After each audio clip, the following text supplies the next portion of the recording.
Friends, in this video for ITHOUGHTWEALTH, I'm going to talk to you on the topic learning to wait. Investment learning begins with Graham, it moves to Buffett. If you like Fisher, you learn about Fisher. And today a lot of people have started to think that it's important to learn fundamentals along with technicals. So there's a lot of search towards how to do that. There are different types of learnings. Learning to spot winners is something everybody wants and wants to be good at.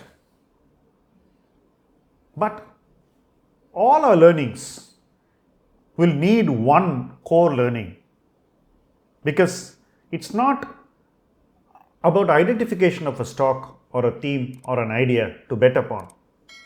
That is so important. What is more important is how much time are you willing to give to that idea or stock or theme? Most of us are able to pick those ideas.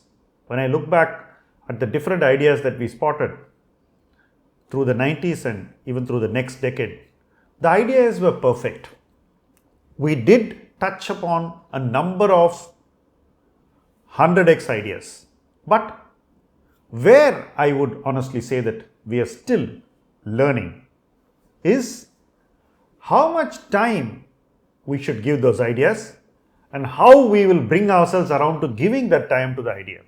Both of these are extremely difficult, because imagine this: you spot an idea and for 5 years it does nothing. Your returns look very ordinary in your portfolio because that idea is sitting with a significant position. So you want to show performance to yourself. What do? You start comparing that idea with another idea which you believe will give you returns quickly. So the idea with the lower gestation easily trumps an idea with a higher gestation. But in all this, what we tend to overlook or fail to notice is that the idea with the higher gestation rewards you over and above what you expect that gestation to give you. So higher gestation means delayed gratification of an order and magnitude which lower gestation can never give us. So if you're willing to wait, and if you have the capacity to wait, and if you are mentally prepared to wait, and you actually end up waiting, the results you will get from that way outperform an idea which delivers quickly. And this is true of all the ideas where we ran out of patience because of time corrections. After all these years, I have come around to believing that time correction is actually a good omen. It tells you that there is something waiting for you and you should wait for it. So, learning to wait is so critical for investment success of a higher order. If you want a second order investment success, or if you want to deliver performance which is beating your own expectations, then you have to learn to wait.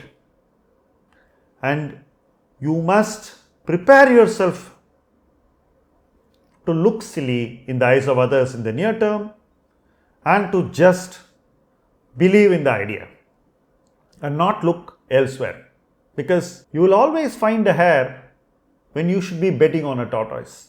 And it is important that you don't get distracted by the hare. In the investment world, everybody around you, your entire ecosystem will be showing you hares and telling you to dump the tortoise and go towards the hare. It's like the whole world is conspiring to make you sell a stock in which you have high conviction by exploiting your hesitation to wait, which is why learning to wait is everything. So if you want to replicate what Phelps did in those years, if you want to be that 100 to 1 investor, there is only one thing that you need to learn, and that is learning to wait.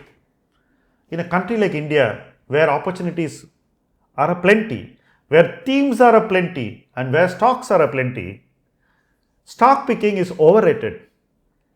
What you need to learn is waiting, and nobody talks about it because everybody around us wants to believe that they know how to make money without waiting. I'm sure they do make money, but they have to keep doing that and always be on the treadmill. And someday they're going to be tired of running on the treadmill. Whereas the guy who is going to wait and who has learnt the art of waiting is going to be sitting in a hammock and enjoying his time without stressing himself. And his wait would be actually a very peaceful and a calm experience for him. And the outcome will be what no one else has achieved. This comes with age, comes with experience, and comes with mental maturity. It's always going to be a challenge to accept near-term underperformance. It's going to be a challenge to understand why you need to wait longer than 5 years. And it's going to be a supreme challenge to wait for 10 or 15 years with the same idea. Most of us have switched ideas simply because we don't have the patience to wait decadally. Our waits are not longer than 4 to 5 years. Whereas we need to learn to wait in decades. And if we learn to do that, as you grow old, you grow very rich. Learning to wait is all about how you age gracefully, how you wait patiently, and how you grow rich strongly. Age is the wonder which teaches you how to wait. You are very lucky if you are able to do it in your 20s or 30s, because the most successful investors seem to have done it well into their 50s and 60s and 70s. There lies the good news. It's never late to learn to wait, but it's very important to learn and to practice exactly what will take you there. Thank you for watching this video.